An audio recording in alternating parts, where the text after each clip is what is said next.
Wireless induction speaker. Watch this.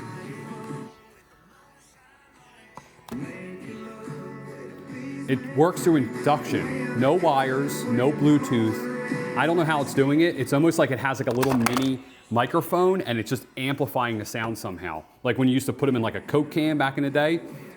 And it gets very loud. Like for a room, it'll definitely fill a room up with sound. I'm gonna change to a different song. You can connect to Bluetooth if you want with this speaker. I don't know why you go through trouble doing that. You do have to charge this up, USB-C, USB-A, has an on and off button. Mode button changes the lights, and you have volume up here. You can also, just like on Bluetooth, you can turn the volume up and down on your phone. But again, there's no wires, no Bluetooth connection. You can use Bluetooth if you want.